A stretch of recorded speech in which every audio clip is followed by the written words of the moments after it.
Hello दोस्तों, आज मैं आपको इस चाइनीज़ ड्रामे का हिंदी एक्सप्लेनेशन करूंगी, जहाँ पे हमारी हीरोइन गलती से एक रूथलेस माफिया बॉस के साथ वन नाइट स्पेंड कर लेती है, जिसके बाद हमारा हीरो उससे इतना ऑब्सेस्ड हो जाता है कि वो उसे फोर्सली अपने साथ रखता है। तो ये कहानी बहुत ही इंटरेस्टिंग होने वाली है। तो चलो हम इस कहानी को सुनते हैं। एपिसोड के स्टार्टिंग में हम हमारे हीरो मिस्टर ली हान को देखते हैं, जो कि ली फैमिली का सेकंड सन होता है और वो बहुत ही रूथलेस और कोल्ड आदमी होता है और वो अभी अब्रॉड से आया हुआ होता है। आकर वो अपनी फैमिली के एंसेस्ट्रल हॉल विजिट करता है। बाहर उसका आदमी उसको कहता है कि आपके आने की खबर शहर में फैल गई है और आपको मारने के लिए डोंग गैंग के गुंडे आपके पीछे पड़े हैं। अगर आप कहे तो मैं अपने आदमियों को यहाँ बुला लेता हूँ। तो वो कहता है कि इसकी कोई ज़रूरत नहीं है, बस ये अफवाह फैला दो कि मैं दूसरी कार में अकेले निकला हूँ। नेक्स्ट सीन में हम इस ड्रामे की हीरोइन ऐना को देखते हैं, जो कि सॉन्ग फैमिली की डॉटर होती है और उसका उसके डैड घर के बाहर फेंकते हुए कहते हैं कि तुम कितनी बड़ी लूजर हो, क्या तुम एक आदमी को सेड्यूस भी नहीं कर सकती। यान और शिन का अफेयर की स्टोरी सारे न्यूज़ के हेडलाइन में है।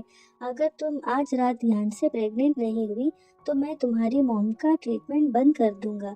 ये सुनकर वो यान को कॉल कर रही होती है कि तभी वो बाहर उसकी कार देखती है और मन में कहती है कि लगता है कि वो कार के अंदर है। ये कहकर वो कार की तरफ बढ़ती है, पर कार के अंदर लिहान होता है। फिर हम फ्लैशबैक में देखते हैं, जहाँ पे डोंग गैंग के गुंडे ये कहते हुए लिहान की तरफ बढ़ते हैं कि बॉस ने कहा है कि इसको जिंदा उनके पास ले जाने के लिए। फिर लिहान सिगरेट फूंकते हुए कार से बाहर आता है और अपना जैकेट उतारकर उनसे लड़ने लगता है और फिर उन सबको मार गिराता है। फिर लिहान के आदमी भागते हुए आते हैं और उसको कहते हैं कि सेकेंड मास्टर, क्या आप ठीक हो और आपने अपनी कार अपने नेफ्यू यान की कार से बदला है। फिर वो लिहान को कहते हैं कि मास्टर, इन लोगों का क्या करना है। तो वो कहता है कि मारकर मछलियों को खिला दो। ये कहकर वो वहां से चला जाता है। प्रेजेंट में हम देखते हैं कि कार में बैठे हुए वो सिगरेट फूंकते हुए कहता है कि मुझे इतनी बेचैनी क्यों हो रही है। कि तभी ऐना कार के अंदर जाती है, फिर उसकी सिगरेट फेंकती है और फिर मन में कहती है कि लगता है इसने चाइनीज हॉट मेडिसिन ली है।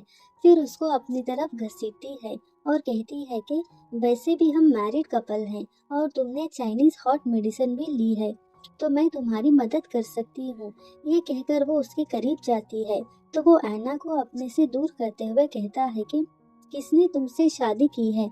तो ऐना मन में कहती है कि मुझे इससे प्रेग्नेंट होना होगा, नहीं तो मेरा जालिम बाप मेरी मॉम की ट्रीटमेंट स्टॉप कर देगा। ये सोचकर वो लिहान के करीब जाती है और उसके नेक पर किस करने लगती है और फिर उसके लिप पे किस करती है। तो लिहान भी अपने आप को रोक नहीं पाता और उसको पैशनेटली किस करने लगता है और दोनों इंटीमेट हो जाते हैं। मॉर्निंग जब ऐना उठती है तो लिहान को देखकर कहती है कि ये तो यान नहीं है, तो फिर ये है कौन। मुझे तो यकीन नहीं हो रहा कि मैंने मेरा फर्स्ट टाइम एक स्ट्रेंजर को दे दिया है। ऐना अब तो गई। ये कहकर वो चुपके से उठकर वहां से चली जाती है, पर पीछे अपना इयरिंग छोड़ जाती है।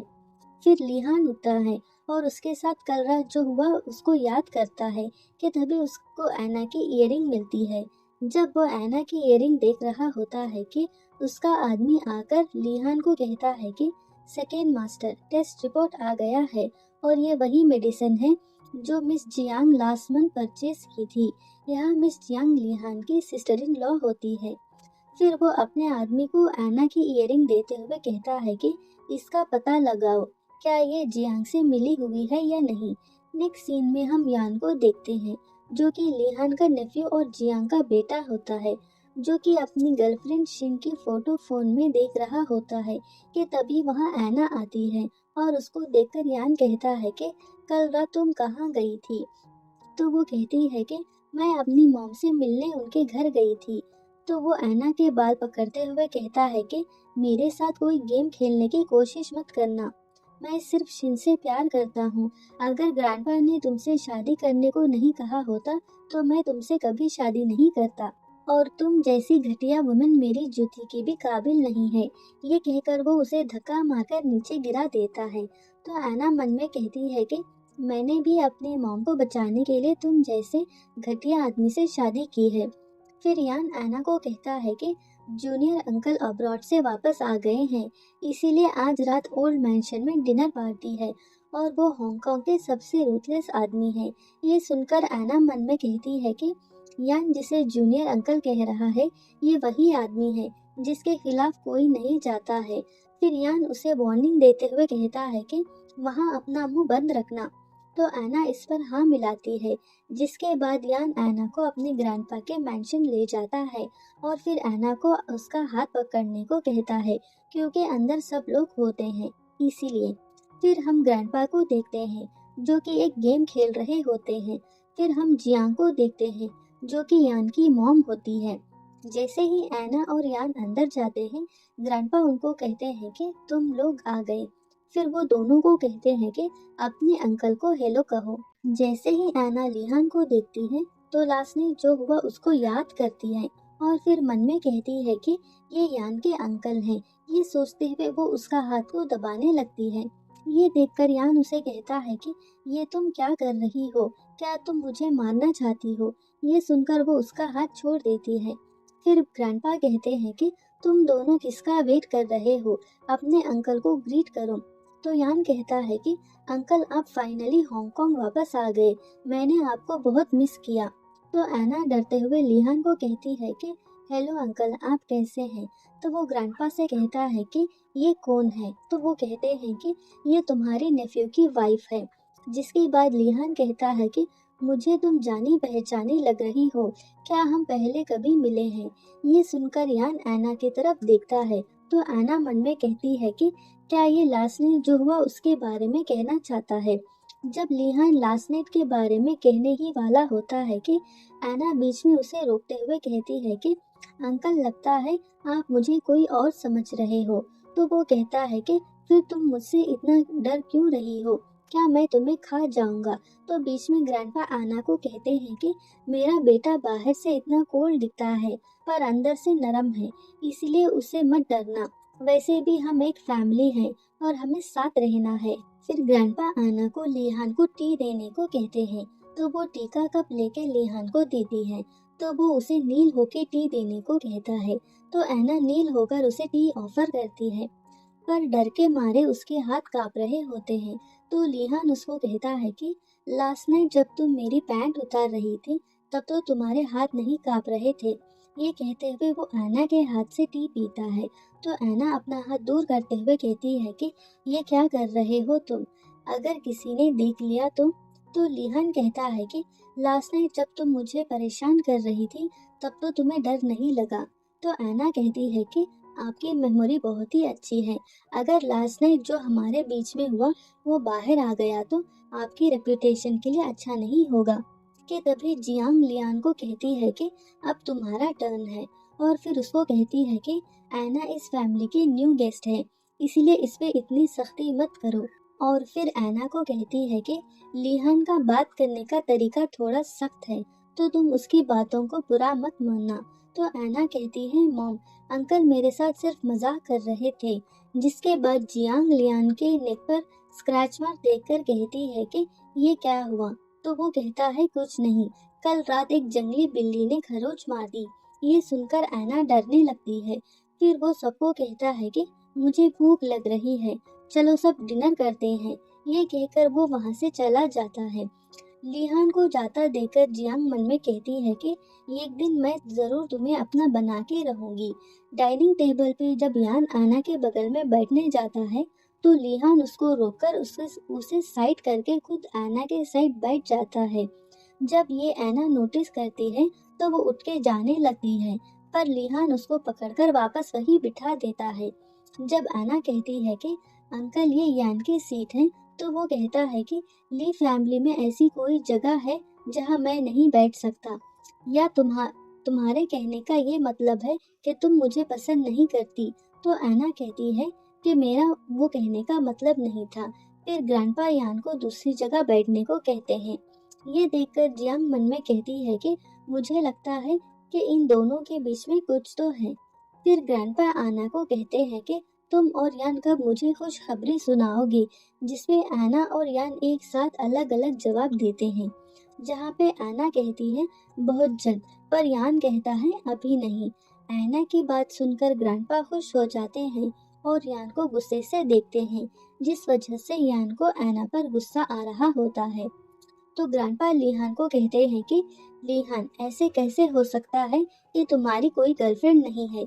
अगर नहीं है तो तुम्हें जल्द लड़की देखकर शादी कर लेनी होगी, अभी तुम्हारी उम्र जा रही है। तो लिहान कहता है कि डैड, मैं आपको एक सच बताना चाहता हूँ। रिसेंटली मुझे एक लड़की पे क्रश आया है। तो डैड कहते हैं लड़की, अच्छा तो तुम उसे यहाँ कब ला रहे हो? मुझे उससे मिलना है। फिर जियांग कहती है कि तुम्हें लड़की पे क्रश है, लगता है कि वो लड़की बहुत ही प्रेटी होगी। तो जवाब में लिहान कहता है कि हाँ, वो बहुत ही प्रेटी है और उसे मोती के इयररिंग बहुत ही पसंद है। ये कहकर वो इयररिंग सबको दिखाता है। अपनी इयररिंग देखकर एना डरने लगती है। तो जियांग वो इयररिंग देखकर कहती है कि ये इयररिंग जानी पहचानी लग रही है। तो यान भी कहता है कि मुझे भी। फिर वो दोनों एना को देखने लगते हैं। फिर जियांग कहती है हाँ, मैंने सेम ऐसी इयररिंग एना के पास देखी है। तो लिहान कहता है क्या सच में? फिर तो ये एना की ही होगा। ये सुनकर एना मन में कहती है कि लगता है कि ये पागल हो गया है। फिर कहती है कि अंकल, आप अच्छा मजाक कर लेते हो। ऐसे इयररिंग तो मार्केट में बहुत हैं, तो आप ये नहीं कह सकते कि ये मेरी है। फिर ग्रैंडपा कहते हैं कि चलो पहले हम खाना शुरू करते हैं। फिर वो जियांग को कहते हैं कि नेक्स्ट मंथ मेरा बर्थडे पार्टी है, तो सब प्रिपरेशन मैं तुम पर छोड़ता हूँ। तो जियांग खुशी से उनको थैंक्स डैड कहती है। फिर वो लिहान को कहते हैं कि मुझे नहीं मालूम कि तुम कितने बिजी हो, पर तुम्हें मेरी बर्थडे पार्टी तक यही रुकना होगा। जिस पे लिहान कहता है ठीक है डैड। जिसके बाद आना बाहर जाकर मन में सोचने लगती है कि इस लिहान ने तो आज मुझे मरवा ही दिया था। आखिर ये मुझसे चाहता क्या है? अगर लास्ट नाइट के बारे में किसी को पता चल गया तो मेरा काम तो तमाम हो जाएगा। नहीं, मैं ऐसा होने नहीं दे सकती। मुझे लिहान से बात करनी होगी। ये कहकर वो लिहान के पास जा रही होती है कि वो उसको और जियांग को एक दूसरे के साथ देखती है।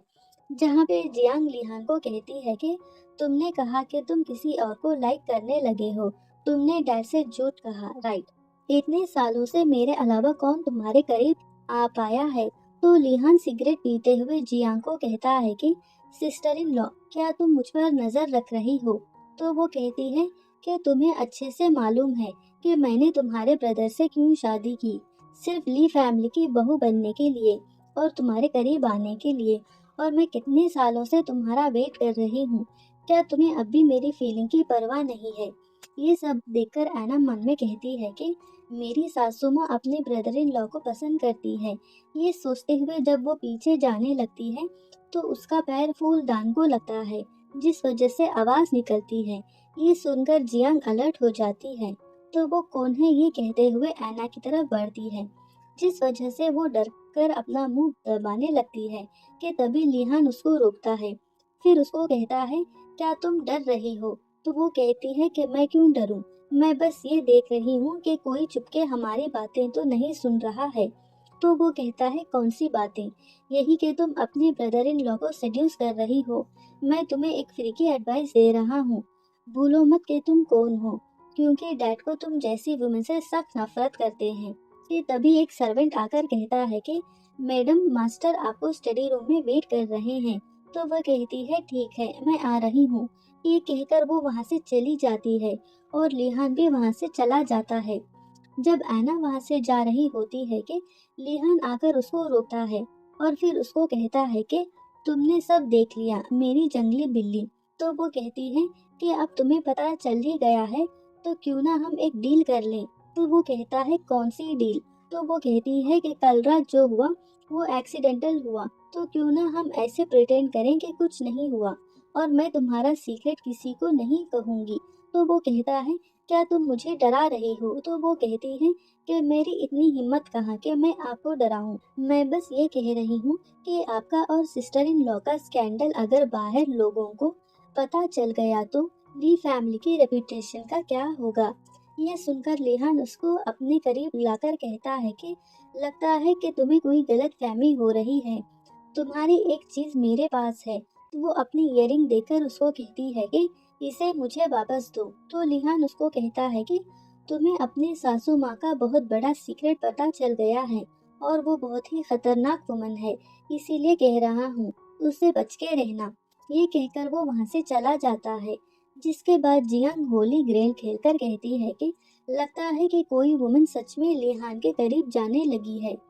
तो उसकी मेड उसको कहती है कि मैडम आप कुछ ज्यादा ही सोच रही हो। इतने सालों से जो भी वुमेन मास्टर लिहान के करीब जाने चाहती थी उन सबको तो आपने मार दिया।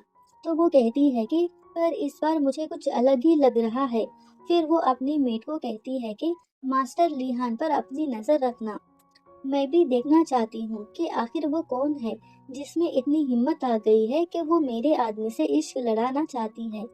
इधर एना प्रेगनेंसी टेस्ट करती है तो टेस्ट नेगेटिव आता है कि तभी उसको अपने डैड का कॉल आता है और वो कहते हैं कि 1 महीना हो गया है, तुम अभी तक प्रेग्नेंट नहीं हुई। तो वो डैड को कहती है कि मुझे थोड़ा और टाइम चाहिए। तो वो कहते हैं कि जल्दी करो अगर तुम अपनी मॉम को बचाना चाहती हो तो। जिसके बाद वो यान के पास जाती है पर वो शिन के साथ वीडियो कॉल में बात कर रहा होता है।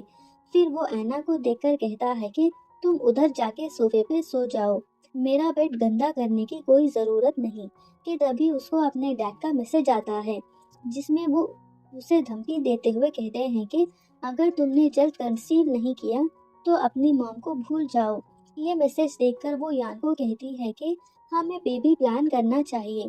ये सुनकर वो कहता है क्या तुम पागल हो गई हो ऐना, तुम कितनी घटिया वुमन हो, तुम मुझे और शिन को एक साथ नहीं देख सकती इसीलिए ऐसा कर रही हो। तो वो कहती है मुझे टेस्ट ट्यूब बेबी भी चलेगा। तो यान उसका गला दबाते हुए कहता है कि अगर तुम्हें बच्चा चाहिए तो जाके बाहर किसी आदमी को ढूंढो प्रेग्नेंट होने के लिए, पर मुझे छोड़ दो। तो ऐना कहती है कि मैं तुम्हारी वाइफ हूँ और तुम चाहते हो कि मैं किसी और मैन के साथ सोऊं। तो यान उसे धक्का मारकर नीचे गिराते हुए कहता है कि मेरी वाइफ सिर्फ शिन बन सकती है, तुम नहीं।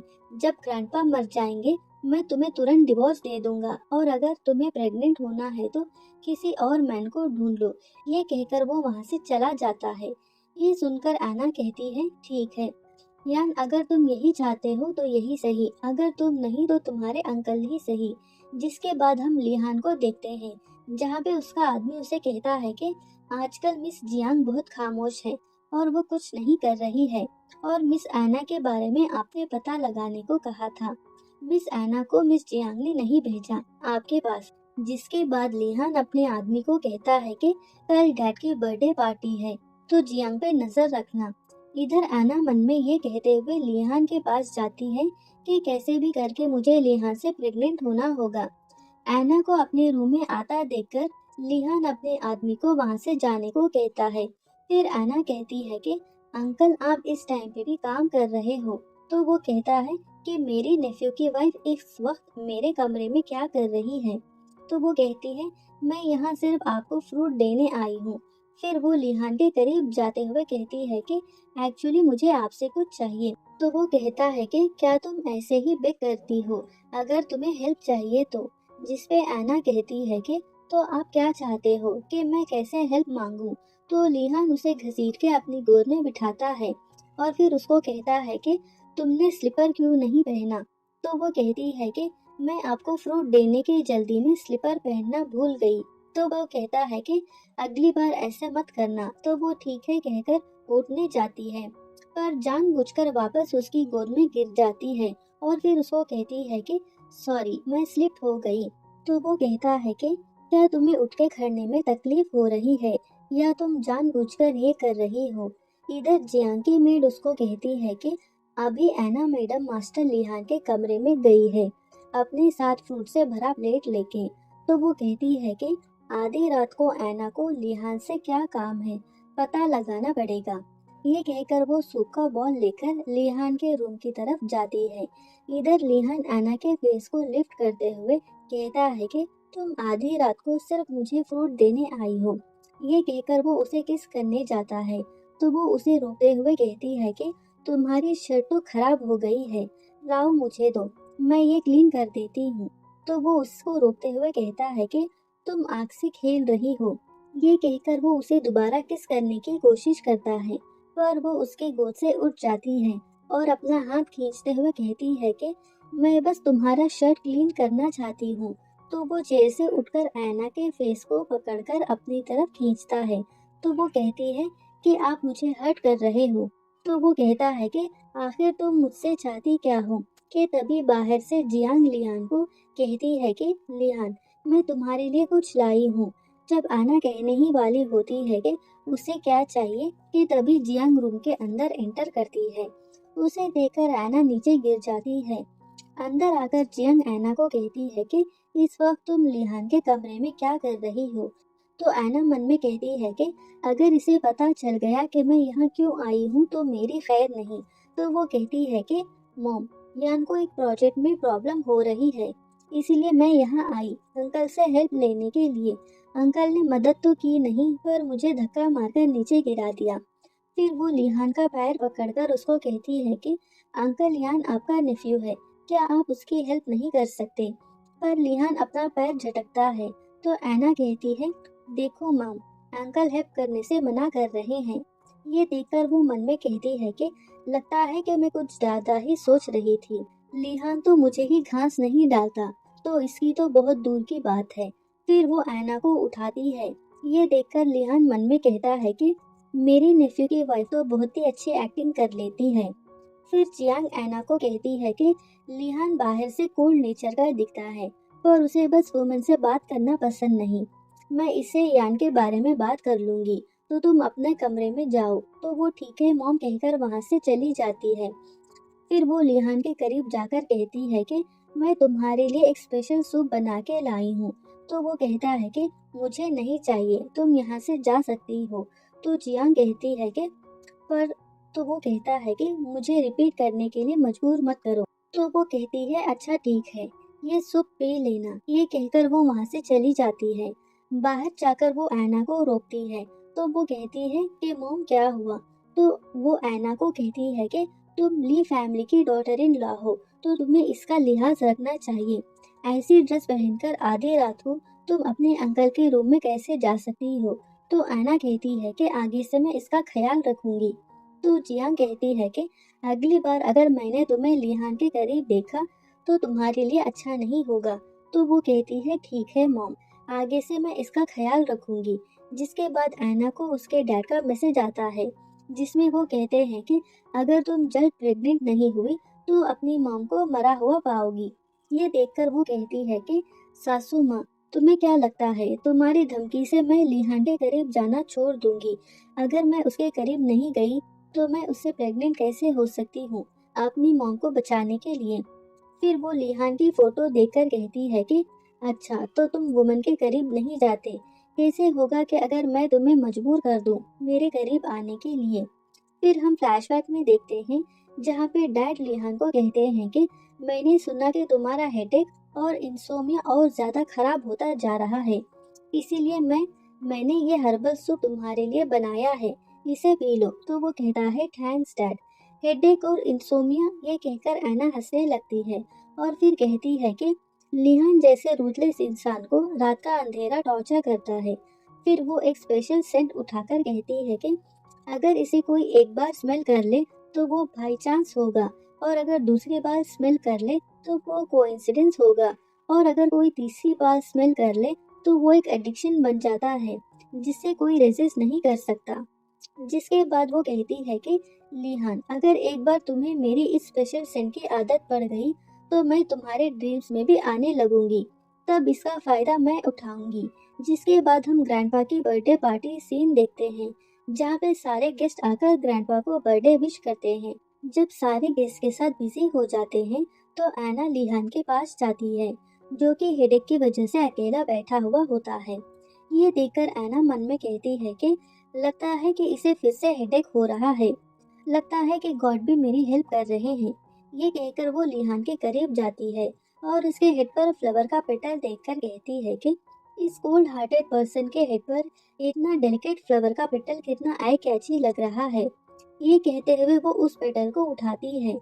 ऐना की बॉडी से उस परफ्यूम की स्मेल से वो ऐना को घसीट के अपनी गोद में बिठाता है। तो ऐना उसको कहती है कि अंकल मुझे छोड़ो। तो वो कहता है कि दिन दहाड़े तुम मेरी बाहों में गिर रही हो, क्या तुम्हें डर नहीं लग रहा है? तो ऐना कहती है कि अंकल आप मुझे गलत समझ रहे हो, मैं तो बस आपके सर से ये फ्लावर का पेटल उठा रही थी। फिर वो उसके हाथ को पकड़कर स्मेल करता है और फिर उसको कहता है कि तुम्हारी बॉडी से ये स्मेल कौन सी है? तो वो कहती है कि ये तो मेरी परफ्यूम की स्मेल है। तो लिहान मन में कहता है कि मुझे यकीन नहीं हो रहा कि इससे मेरा हेडेक चला गया। ये कहकर वो ऐना के करीब जाकर दोबारा स्मेल करता है। तो ऐना मन में कहती है कि इस परफ्यूम को और स्मेल करो, जितना डीप तुम इसे स्मेल करोगे उतना ज्यादा तुम इससे एडिक्टेड हो जाओगे। जिसके बाद वो ऐना को किस करने की कोशिश करता है। तो वो लिहान को रोकते हुए कहती है कि ग्रैंडपा आपको ढूंढ रहे थे, अगर आपने अभी मुझे नहीं छोड़ा तो लोग हमें इस हालत में देखकर कहेंगे कि आपके इरादे गलत हैं। तो लिहान पीछे जाकर कहता है कि क्या तुम्हारा इरादा गलत नहीं है? तो बताओ आज जो तुमने परफ्यूम लगाया है वो सिर्फ मेरे लिए है। तो वो हंसते हुए उसकी गोद से उठती है और उसको कहती है कि आप अच्छा मजाक कर लेते हो, जिन लोगों को हेडेक होता है ना वो बहुत ज्यादा ही सोचते हैं। ये कहकर वो वहां से जाने लगती है। तो उसको जियांग देख लेती है और कहती है कि तुम्हारी इतनी हिम्मत कि मेरे मना करने के बावजूद भी तुम लिहान से मिली, अब तो तुम्हें सबक सिखाना ही पड़ेगा। फिर पार्टी में जियांग के दोस्त उसको कहते हैं कि जियांग तुम बहुत लकी हो, तुम्हारे हस्बैंड तो यंग एज में ही चल बसे और ली फैमिली बहुत बड़ी है जहाँ पे तुम्हें इतना प्यार और इज्जत मिली और आज तुम ली फैमिली के हेड इन चार्ज हो। कि तभी वहाँ ऐना आती है। तो जियांग के दोस्त उसको देखे कहते हैं ये तुम्हारी डॉटर इन लॉ है, ये तो बहुत ही प्रिटी है। जिसके बाद वो ऐना के पास जाती है और जानबूझकर उसे टक्कर खाकर अपना ब्रेसलेट पानी में गिरा देती है और फिर उसको सबके सामने स्लैप करती है। तो वो कहती है मॉम आपने मुझे चाटा क्यों मारा? तो वो कहती है मैं यहाँ तुम्हें ये बताने आई हूँ कि ली फैमिली के रूल्स क्या हैं। आज डैड की बर्थडे पार्टी है और तुम यहाँ वहाँ घूम रही हो, क्या तुम ली फैमिली की रेपुटेशन खराब करना चाहती हो? आज तुम्हारी वजह से मैं पूल में गिरते गिरते बची, क्या तुम्हारे माँ बाप ने तुम्हें यही परवरिश दी है? ये सुनकर ऐना जियांग से माफी मांगती है। फिर वो ऐना को कहती है कि मेरा ब्रेसलेट तुम्हारी वजह से पूल में गिर गया। तो वो कहती है मैं किसी को कहकर आपका ब्रेसलेट पूल से निकालती हूँ। फिर वो वहाँ लिहान को देखकर कहती है कि मैं खुद आपका ब्रेसलेट पूल से निकाल लेती हूँ। ये कहकर वो पूल की तरफ बढ़ती है तो पीछे से जियांग उसे धक्का मारती है। तो वो मुड़कर उसके हाथ को पकड़ लेती है। फिर मन में कहती है कि मुझे पता था कि आप ऐसे ही करोगी। फिर वो देखती है कि लिहान ये सब देख रहा होता है तो वो जानबूझकर पूल में गिरने लगती है। तो लिहान आकर उसे बचा लेता है। जब जियांग गिरने वाली होती है कि तभी वहाँ यान आकर अपनी मॉम को बचाता है। फिर आना मन में कहती है कि लगता है इस रूथलेस इंसान के दिल में मेरे लिए फीलिंग धीरे धीरे आ रही है। फिर लिहान उसको कहता है कि अगर तुम पूल में गिर जाती तो पार्टी का मजा खराब हो जाता, इसीलिए मैंने तुम्हें बचाया। तो वो कहती है नहीं, आपने मुझे इसलिए बचाया क्योंकि आप मेरी फिक्र करते हो। फिर यान अपनी मॉम को कहता है कि मॉम अंकल ने ऐना को सेव क्यों किया? तो वो गुस्से से कहती है इसीलिए क्योंकि तुम अपनी बीवी को कंट्रोल नहीं कर सकते, इसीलिए। ऐना और लिहान को एक दूसरे के करीब देखकर जियांग गुस्से से ऐना का हाथ पकड़कर अपने तरफ खींचती है और फिर उसको कहती है कि तुम्हारे कपड़े गीले हो गए हैं, जाके अपने कपड़े चेंज कर लो। ये कहते हुए वो ऐना का हाथ दबाने लगती है। तो वो कहती है कि मॉम आप मुझे हर्ट कर रहे हो। तो वो ऐना का हाथ छोड़ देती है। फिर कहती है मुझे तो बस तुम्हारी फिक्र हो रही थी। फिर वो लिहान को थैंक्स कहती है उसे सेव करने के लिए। फिर यान आना के ऊपर गुस्सा करते हुए कहता है कि क्या शर्म नाम की कोई चीज नहीं है तुम्हारे में? ये कहकर वो उसके हाथ को पकड़ता है। तो लिहान उसको रोकते हुए कहता है कि तुम अपनी वाइफ से ऐसे बात करते हो। तो बीच में जियांग भी कहती है कि लिहान सही कह रहा है, तुम्हें अपनी वाइफ से प्यार और इज्जत से बात करनी होगी। तो यान कहता है ठीक है मॉम। ये कहकर वो उसे वहां से ले जाता है। जिसके बाद जियांग होली ग्रिल खेलकर कहती है कि 3 बार भी वही आया है। लगता है कि रूथलेस लिहान के दिल में ऐना के लिए सॉफ्ट कॉर्नर है। फिर जियांग की मेड उसको कहती है कि मैडम, मुझे लगता है कि सेकेंड मास्टर सिर्फ अपनी नेफ्यू की वाइफ की केयर कर रहे हैं। ये सुनकर वो फिर से होली ग्रिल खेलती है। फिर कहती है, फिर से वही आया। ऐसे कैसे हो सकता है कि 4 बार भी सेम आए? पहले तो ऐसा कभी नहीं हुआ। मैं लिहान की जिंदगी में किसी और को आता नहीं देख सकती। मुझे इसको खत्म करना होगा। फिर वो अपनी मेड को कहती है कि इस स्मोक बॉल को यान के कमरे में रखवाओ। फिर वो मेड उस स्मोक बॉल को यान के कमरे में रखते हुए कहती है कि ये आपकी मॉम ने भिजवाया है आपके लिए। ये कहकर वो वहां से चली जाती है। उस स्मोक की वजह से यान को बेचैनी होने लगती है और जैसे ही वो ऐना को देखता है तो वो उसे पकड़कर अपने करीब घसीटता है। ये देखकर ऐना कहती है कि तुम्हें क्या हुआ? तो वो कहता है कि मेरी हेल्प करो शिन। फिर वो कहती है कि ये कैसी स्मेल है और सडनली ये मुझे क्या हो रहा है? फिर ऐना उस स्मोकर को देखकर मन में कहती है कि मुझे तो बस बच्चा चाहिए और ये मैटर नहीं करता कि वो बच्चा यान से हो या लिहान से हो। इतना अच्छी अपॉर्चुनिटी मुझे मिली है तो मैं रेसिस्ट क्यों कर रही हूँ? कि तभी यान उसे किस करने की कोशिश करता है तो ऐना उसे एक जोर का चाटा मारती है। तो यान उसे कहता है कि क्या तुम पागल हो गई हो? तुम्हारी इतनी हिम्मत कि तुमने मुझे चाटा मारा। ये कहकर वो उसे स्लैप करने की कोशिश करता है। तो वो उसके फेस पर पानी मारकर कहती है कि मेरा कोई इरादा नहीं था तुम्हें चाटा मारने का। मॉम चाहती थी कि हम जल्द बच्चा कर लें, इसीलिए उन्होंने हमें ड्रग कर दिया। अगर तुम मेरे साथ बच्चा करना चाहते हो तो मैं तैयार हूँ। तो वो कहता है कि तुम्हारे साथ कौन बच्चा करना चाहता है? मेरी बॉडी और आत्मा सिर्फ शिन की है। मैं तुम्हें कभी टच नहीं करूँगा। ये कहकर वो अपने सर्वेंट को अंदर लाकर कहता है कि तुम्हें प्रेग्नेंट होना है ना, तो ये तुम्हारी मदद करेगा। ये कहकर वो वहाँ से चला जाता है। जिसके बाद वो सर्वेंट कहता है कि मैडम, मैं आपके लिए डॉक्टर को कॉल करता हूँ। तो वो उसको रोकते हुए अपना डेबिट कार्ड देकर कहती है कि मैं तुम्हें एक अच्छा चांस देती हूँ पैसे कमाने के लिए। तो वो कार्ड लेते हुए कहता है ठीक है। तो वो कहती है कि जैसा मास्टर यान ने कहा वैसे करो। तो वो नाटक करते हुए आना के साथ जबरदस्ती करने लगता है कि तभी वहाँ लिहान आता है। उसको देखकर वो सर्वेंट नील करता है।